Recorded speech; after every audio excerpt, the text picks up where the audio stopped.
Welcome to In Focus with Ijaz Haider. Our top story tonight is about Afghanistan. The situation seems dire, both with reference to ongoing violence as well as intra-Afghan talks that resumed in Doha on 5th January. Let's look at both. 2 female judges were killed in an attack in Kabul 3 days ago. Since November last year, we have seen a rise in the trend. Attacks on journalists, civil society activists, and vulnerable government officials.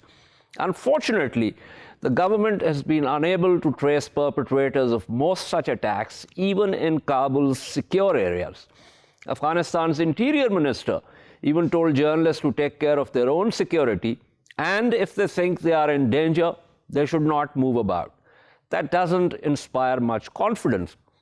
While Taliban have denied involvement in such attacks, Amrullah Saleh, first vice president, continues to blame Taliban for these attacks. In an interview to the BBC after the killing of the judges, Saleh said the Taliban were terrorists yesterday, they are terrorists today. Those are his exact words. On the talks front, the basic problem remains unresolved. The Afghan government negotiating team insists that a ceasefire must be a priority in the talks, while the Taliban want discussion of a ceasefire to come after an agreement on the shape of a future government. On attacks on hard targets, Taliban claimed responsibility for an insider attack which killed 12 militiamen in Herat. To discuss the woes of Afghanistan, I'm joined by Rahimullah Yusufzai, resident editor, The News, and with him I have Mariam Wardak, who's a journalist and civil society activist. Okay. Before I get to the discussion, last week, Afghan President Ashraf Ghani rejected the idea of an interim government. This is not new, but this is the latest. He has constantly been opposed to it. And then there is the issue of ongoing violence, as I said. So let me begin with Mariam Wardak here. Mariam, this trend, as I said, is not new, but since November last year, the frequency of such attacks has really gone up, and unfortunately, no perpetrators have been caught as yet. So give me your sense of the sense of fear that this instills among the vulnerable population. I think we have to look at when it first happened, the targeted elimination of Meena Mangal. When it became a public issue, there was no responsibility taken from any government authority, and there was no accountability. There was no responsibility from insurgency, and there was no accountability from the government authorities. Finally, when push came to shove in some of the organizations, such as mine called Afghanistan, started calling out the authorities to hold someone accountable, they said that this was a personal matter. And I think that this provided a pathway for others to continue such attacks and not take any responsibility. And the government is stretched so thin right now. They're fighting the Afghan Taliban, they're fighting the insurgents, criminality has increased. So unknown men holding down on a motorcycle with a city that is not very much monitored is completely increased. The amount of fear that has spread amongst the young women here, half of them are dropping out of school, the other half are not attending to work. It's become such a closed and uncomfortable society to be in. Right. Mr. Yusufzai, how do you look at this situation? The reputation of the Afghan National Police is very low. Its efficiency and discipline has been questioned. They say that the Afghan National Army is much better, but I think it should be better. It's an army, more training, more discipline. But regarding the police, there has been so many allegations of corruption and also, harassment of people. So I don't think that the police in its present shape and level of training and experience can handle this. Amrullah Saleh is the vice president, but then he was also made the security chief of Kabul. And in fact, it is his failure also, because, his meetings every day at 6:30 have become, the talk of the town. And every day there are, statements by him on the Facebook. But the real job is to try to protect the people is not happening. And that's why people are losing confidence in the government, in the police. If it is happening in Kabul, more often, you can imagine what is happening in the rest of the country. So I think that the government has this primary responsibility to stop these attacks and to work out these attacks, these cases, and then, punish the perpetrators. But that is not happening. That's why we are seeing more attacks more often. And, every category of people have been attacked. It's not only, say, people in the media, civil society. I think, you name it, and these kind of people have been killed. Politicians, government prosecutors, judges. I think it's now, every section of the society has been affected. Right. That's a terrible situation, Mariam. The government, this is pure policing work, efficient policing work, that if they had managed, some of these attacks have happened in areas away from Kabul, but a lot of these attacks have happened in pretty secure areas of Kabul. So if they had managed to trace the perpetrators of even one or two attacks, then there's A, speculation about who's attacking, and B, in the event that there are people who are basically avenging personal vendettas, at least they would have been put on notice that it's not going to work. So give me a sense of how the police really works in such cases. Let's look at the Afghan National Police for right now. It takes only 6 weeks to train the Afghan National Police, and that's basically very limited training. These men are then provided with weapons. These men are not trained to be able to find suspects, follow clues, take investigations to the next level. And we can't hold them accountable to certain limits because there are so many restrictions of funding. These are major concerns. And then on top of that, not only are there Afghan National Police are the traffic controllers, they're fighting criminality, they are holding all the prisoners in place. And on top of that, they're trying to make sure that the civilians follow the rule of law. How can these forces also be tasked to investigate such targeted eliminations? And then now we also have the National Directorate Security, which is our intelligence office. There's also a gap of communication between in between our security sector, which I should point at the leadership level. I think that the president needs to take this very seriously, and the fact that nobody in the leadership has been held accountable by the president himself is very concerning. I understand that we have to go through the parliament to approve people, and this approved positions, especially when it comes to Ministry of Interior and the National Director of Security. But even at the middle level, we need to start eliminating and removing individuals who are not going to take proactive measures. It's such a reactive society, which is why I think that the citizens are so vulnerable. Right. But you said that it takes about 6 weeks. Now, within 6 weeks, there is absolutely no possibility of training someone in the intricacies of law, in the intricacies of how investigative work is done, how prosecution is conducted.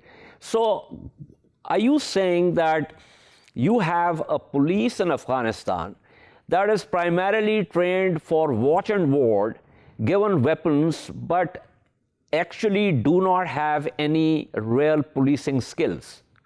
I'm saying that majority of the police, unfortunately, are facing such struggles as this, and majority of them do not have the adequate training to be able to investigate such attacks. Most of our police are trained for 6 weeks. There are very few courses that are provided in Turkey and other countries, which is a year long. But I think that we've only had maybe 100 or so that have been trained in that capacity.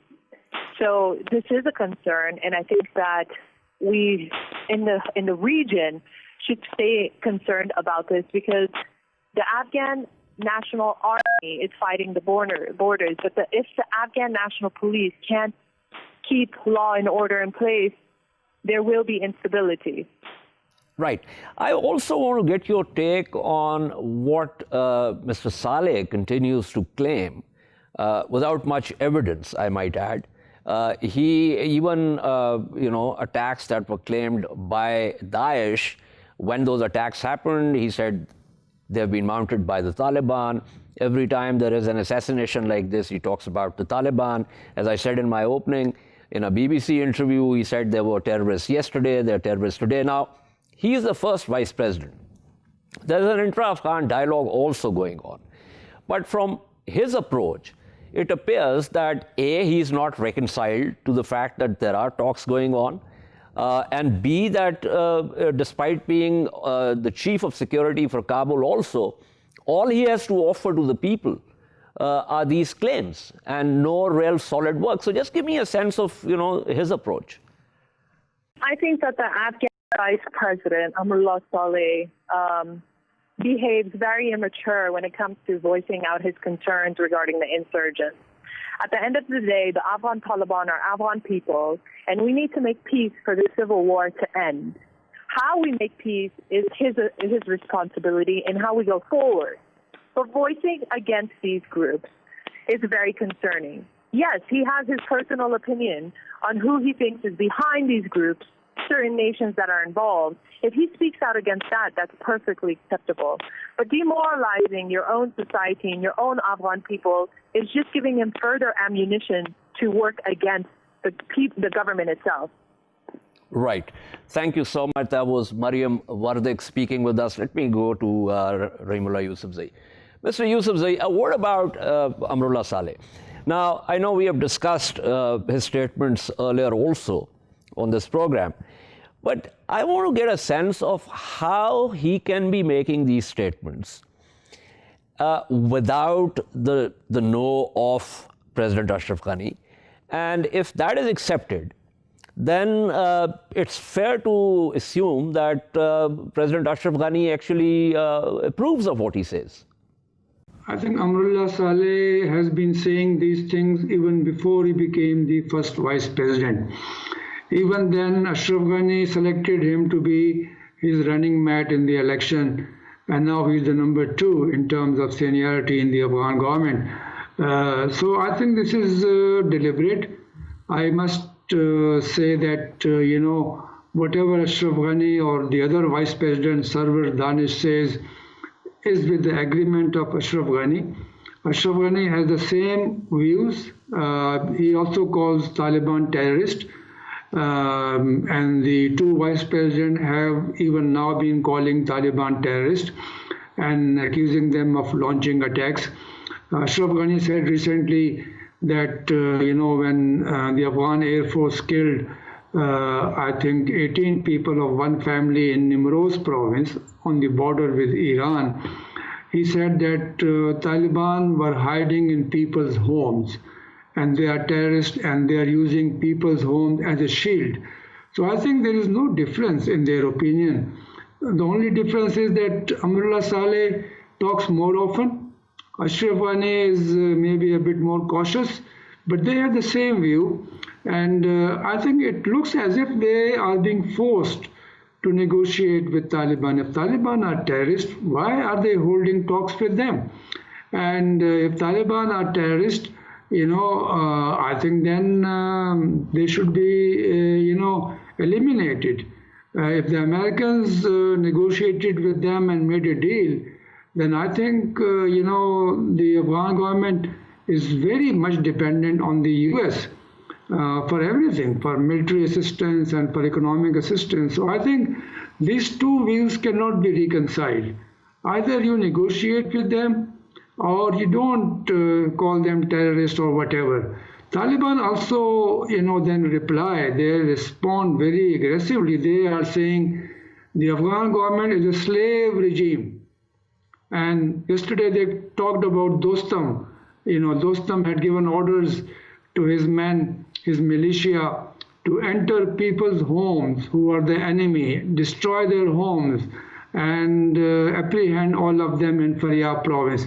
And then Taliban responded by saying that he's an illiterate person, he is a former communist, and those kind of things. So, the language being used by both sides is very, very strong, and I think that this could actually harm the peace process. Well, of the peace process, Mr. Yusufzai, and also talking of President Ashraf Ghani, now he was speaking in Nangarhar on 7th January, and I quote from what he said. He said, "This seat is not mine. This seat, the presidency, belongs to the nation of Afghanistan. This system has dignity. You all voted for me." And then he said, "My duty is to transfer the power to the successor of the government in a legal way." Now, this was part of his rejection of the prospect of an interim government. Now, the problem with this approach is that he seems to be already determined that this is an issue that is off the table. Now, for the Taliban, this is the primary issue. So I want to ask you, how are the talks likely to succeed when there is such a big discrepancy between these two positions? Yes, both Ashraf Ghani and Abdullah have been claiming that they are elected and they have the right to rule the country and that they are opposed to an interim government. But the interim government demand has been made by many Afghan politicians who are part of the system but who are opposed to the Ashraf Ghani government. Taliban are claiming that they have not yet raised the issue of interim government in the inter-Afghan negotiations. They have made no such demand. I think they are biding their time because the interim government issue will come up. And I don't think that, as I heard a former Mujahideen commander and a former minister, Ismail Khan, from Herat, he was saying that without an interim government, there can be no success of the peace process. There has to be an interim government because Taliban will never accept or make a deal with the Ashraf Ghani government. So I think this issue is going to come up, although the Americans have said they also have not demanded an interim government. I think the Americans also do not want to, annoy Ashraf Ghani at this stage. So this issue will come up. Without an interim government, I don't think there will be any forward progress in the peace talks. I think there are many other issues which will become a hurdle. So interim government is one of them. The ceasefire issue is the other issue. And then also amendments in the constitution and the kind of Islamic rule which Taliban want. I think these issues are formidable, and that's why we are not seeing any progress on the finalization of the agenda. Once that is finalized, then they will begin the formal talks. Precisely. Now, according to Voice of America, the Taliban said Ghani's insistence on clinging to power could obstruct the way to a negotiated and peaceful solution to the long Afghan war. Now, Mr. Yusufzai, there were also reports that the Taliban are reaching out to various people in the political opposition in Kabul. Can you give us how that process is going? Because it seems that they're trying to sort of isolate the Ashraf Ghani government from the political opposition in Kabul. Two major Afghan political parties are not part of the peace talks. One is Jamiat-e-Islami, led by former Foreign Minister Salahuddin Rabbani. He is, he's saying that this kind of peace talks is not acceptable. The second is the Hizb-e-Islami of Gulbuddin Hikmatyar. There are also other parties which are not supporting these peace talks, and they also want an interim government. Hikmatyar, son-in-law, was part of the negotiating team, but he pulled out. And Hikmatyar is saying that they will hold their own peace talks with Taliban. So I think that, Kabul is divided. Even those who are not part of the Afghan government, but they are part of the negotiating team, they have their own views. And I also have been hearing that some of the people who are part of the government, they were angry with Ashraf Ghani for creating hurdles in the peace process. So I think this is going to unravel maybe in future. But everybody is waiting for the new American administration, the Biden administration, and its review of the Afghanistan policy. So I think that that will take time. So let's see how it goes. But the prospects, are not very cheerful at this stage. But I still believe that the peace talks will continue because there is no other way. Right. Final question, Mr. Yusufzai, with reference to Pakistan and Afghanistan. Now, when the Prime Minister visited Kabul, both sides put out a document, the shared vision document. Now, in that document, there was some concrete proposals and implementation timeline also. But to the best of my knowledge, nothing has really moved on any of those deadlines. Can you tell us what exactly is happening on that front? I don't think there is any real progress. For example, we heard that the two intelligence agencies will cooperate, and that was to happen from December 15. Correct. So more than a month has passed, and there has been no meeting, no progress. And we were skeptical even at that stage that these two intelligence agencies, ISI and NDS, there's very little which they share, or there are very little prospects that they will cooperate and share intelligence. So that has not happened. There have been contacts, there have been visits, but nothing concrete. There has been some progress on the issues of bilateral trade and transit trade. That is really very promising, and we are hoping that next month the new Afghan transit trade agreement will be signed. We also will have a preferential trade agreement, so that these two things may happen, which at least will benefit the two countries and the two people actually. I think my view was that if you cannot resolve the difficult and contentious issues, you should at least try and resolve the easier issues, or those issues which are non-security, which can benefit the people of the two countries, and trade is one of them. But otherwise, there are promises, there are agreements, but no real implementation. Right. Thank you so much. It was very useful. Thank you, Rahimullah Yusufzai, for speaking with us. We shall take a short break and return to revisit India's television rating points scandal and the EU Disinfo Lab findings. Stay with us.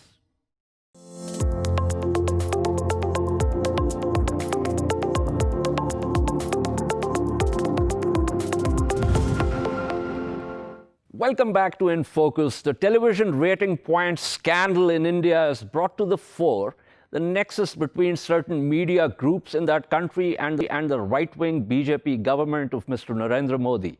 This was the worst-kept secret in India, but the WhatsApp messages have provided an irrefutable evidence of this. The evidence also reveals the approach of the BJP government towards Pakistan and how Mr. Modi has sought to use military action against Pakistan to boost his political ratings. But, and this is where it is important to also revisit the EU Disinfo Lab findings, it's not just the Modi government, it's a structural issue. The disinformation campaign and influence operations date back to 2005, when relations between India and Pakistan were looking up. Modi Inc. have just taken that approach to another low. To discuss this further, joined by Mosharraf Zaidi, op-ed writer and senior fellow at the Bad Lab, a think tank in Islamabad, and Zarrar Khuhro, op-ed writer and host of his show on Dawn News. Thank you, folks, for being on the program. Before we proceed any further, the latest is that A.K. Antony, Ghulam Nabi Azad, Sushil Kumar Shinde, Salman Khurshid, and others have put out a press release asking for a serious inquiry into BJP government's collusion with what they term its lackey. And they say the Arnab Goswami saga reveals an ugly specter of inexcusable compromise with national security and an unforgivable trade-off with the oath of constitution by the Prime Minister. Now, these are interesting words. So let me get to Mosharraf Zaidi. Mosharraf, you've written an op-ed, and I want to juxtapose these words by the Indian political opposition with what you have written. And you have said Pakistan is the secret red meat of the Indian national discourse's diet. It is the one area of true national consensus in India. Then you go on to say, knowing the unique and unreserved hatred that is the basis for Indian media's approach to Pakistan is vital to understanding how singular the threat of the Indian national discourse is to Pakistan. So the Indian opposition is looking at it from a different perspective, and you looking at it from a different perspective. Give me your sense of what you mean by this is the secret red meat of the Indian national discourse. Yeah, I think it's a vitally important topic, and few people are better qualified to explore this than you. So delighted that you're doing that. I think that there's any difference between the BJP and Congress when it comes to Pakistan, and that's what I really mean by the secret red meat, that it doesn't matter whether you are BJP or Congress. Ultimately, when it comes to Pakistan, they behave in the same way. Remember 2005, when the India Chronicles were launched and initiated, it was Manmohan Singh, the supposed darling of Pakistanis like myself, who for many years have sought to find ways to take the blame for the state of South Asian relations, often for good reason from the Pakistani perspective, but often ignoring the comprehensive, unmitigated, unabashed hatred that is the driving force for Indian foreign policy. Not only is Pakistan the secret red meat, but Pakistan is also the entire dastarkhan. Everything else that India does is essentially rooted in its hatred for Pakistan. Right. Let me get to Zarrar Khuhro here. Zarrar, as I said in my opening, this is a structural issue. Give me your thoughts on, this saga that's unfolding, and also a bit about the EU Disinformation Lab findings. Well, look, as far as what Mosharraf just said, a favorite saying of my grandfather comes to mind: Natha Singh and Prem Singh, one and the same thing. So whether it's the Congress or whether it's the BJP, the state policy of India vis-a-vis Pakistan remains the same. They sort of couched it behind smiles and this sort of facade of secularism, granted, and that made for really good optics and photo ops. The BJP and Modi tends to be a lot more blatant, and if I may say so, honest about it. So actually, to be perfectly honest, I find that a better approach, because at least you know exactly where you stand. And in their eyes, you are the enemy. You're not just the enemy, but you are also a very convenient political rally point. As far as this Arnab and Modi thing goes, I mean, this is a match made in the seventh circle of hell, right? They are perfect for each other. One exploited Pulwama, in which 45 of their Jawans was killed. And Arnab goes, this is a great victory for us. And he meant, my ratings are going to go through the roof. The same is for Modi's political graph. Arnab exploited it for ratings. Modi is exploiting it for votes. Really, it's the same animal. So when you look at it from that point of view, the question isn't why are they colluding? The question is why wouldn't they collude? As far as, the Indian disinformation campaign, I mean, this has been going on since, 2005? So it's clear that this is stated state policy. Now, a contrast comes in, a question arrives in my mind that, for example, were Pakistan behind this Times of Geneva, Times of Brussels? Were we actually targeting and hoodwinking European MPs? My God, the heavens would have fallen. People like you and I, we would be like hiding our faces. Oh my God, how are we ever going to recover from this? With them, a couple of reports come in, a few statements of concern.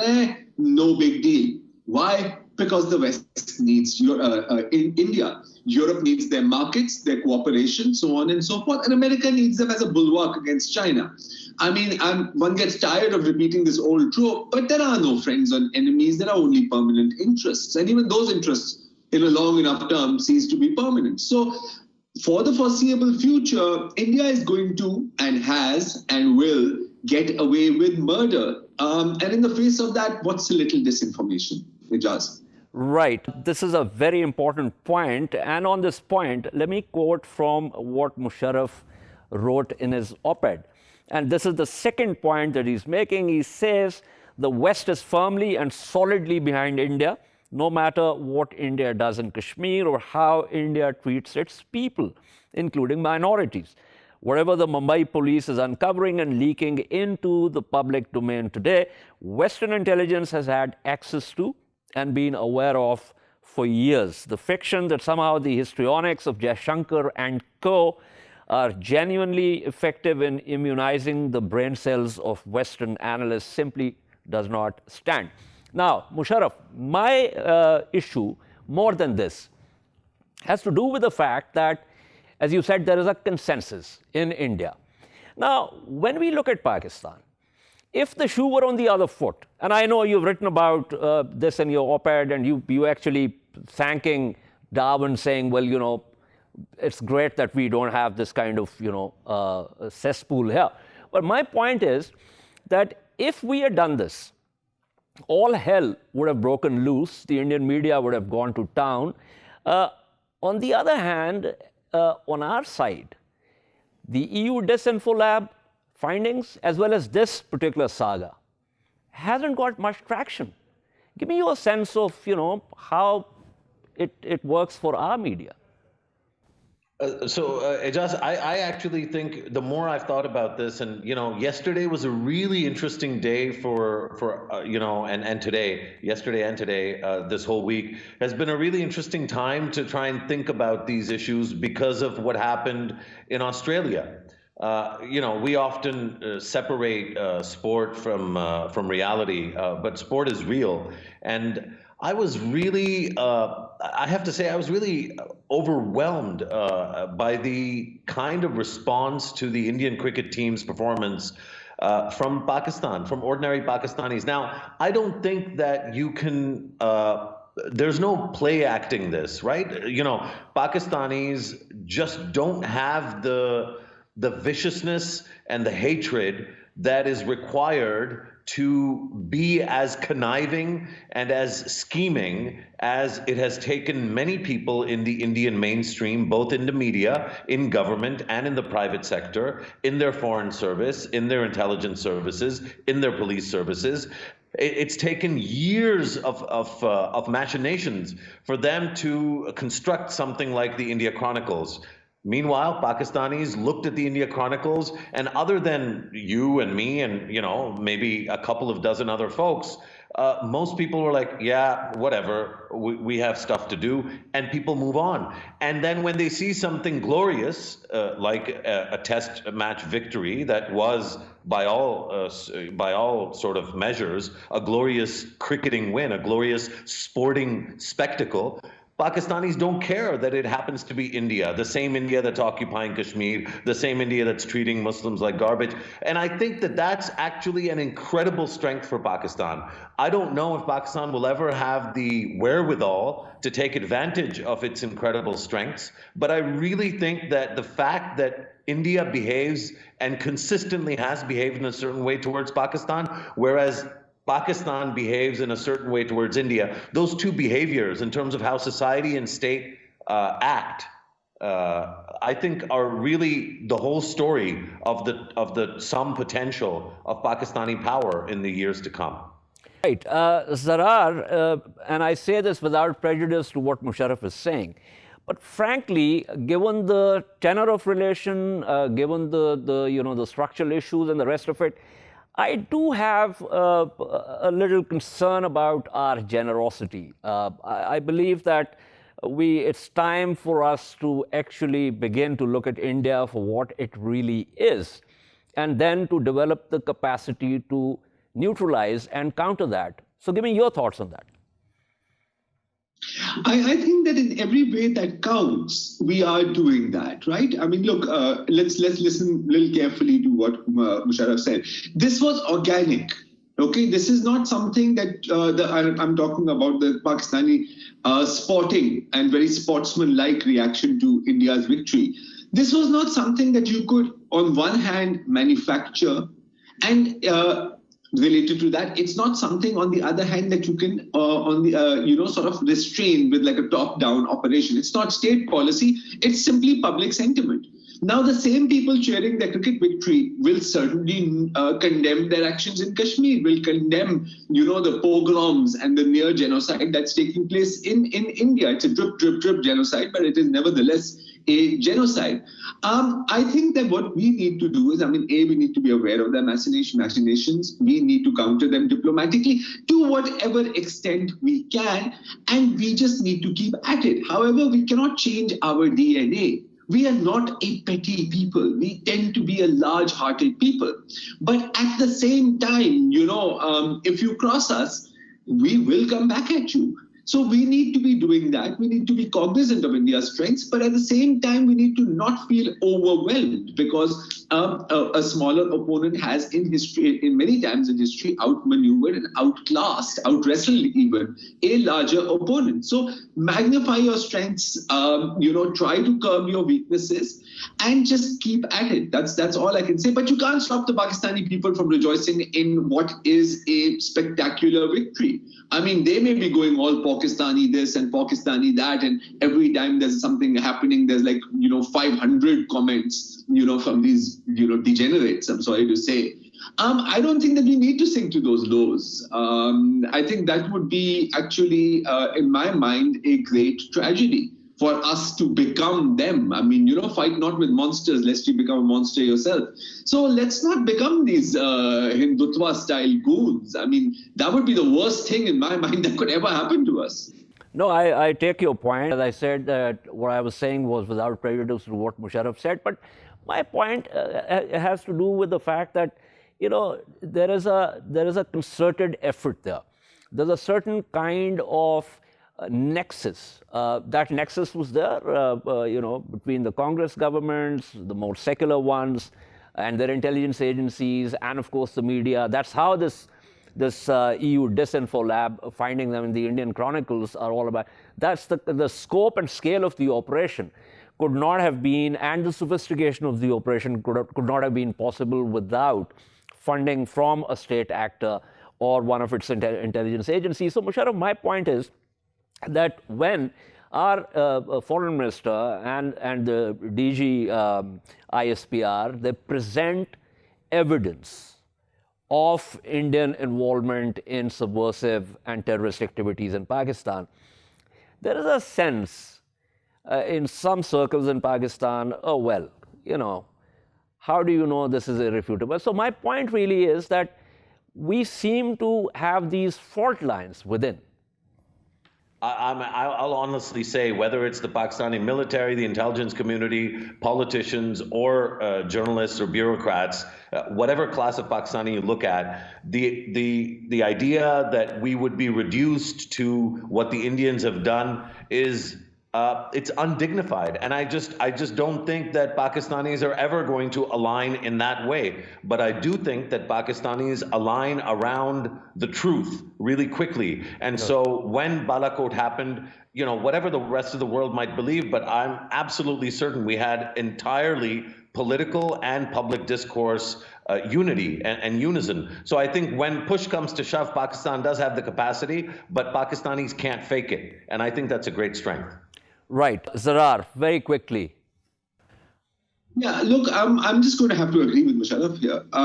When push comes to shove, yeah, we're absolutely on the same page. As far as, you see, in India, you have complete state capture by a theocratically fascist government. We should thank God each and every day that is not the case here. If I had to become an Adnab, I swear to God, I would slit my throat on live television and bleed out on air. I mean, that's how strongly I feel about this. Absolutely. That's all I have to say. Thank you so much for your insights, Mosharraf Zaidi, Zarrar Khuhro. Always a pleasure to talk to you. This is all from In Focus this week. We shall see you next Monday at the same time. Keep following our latest updates on social media at indus.news. Good night and goodbye.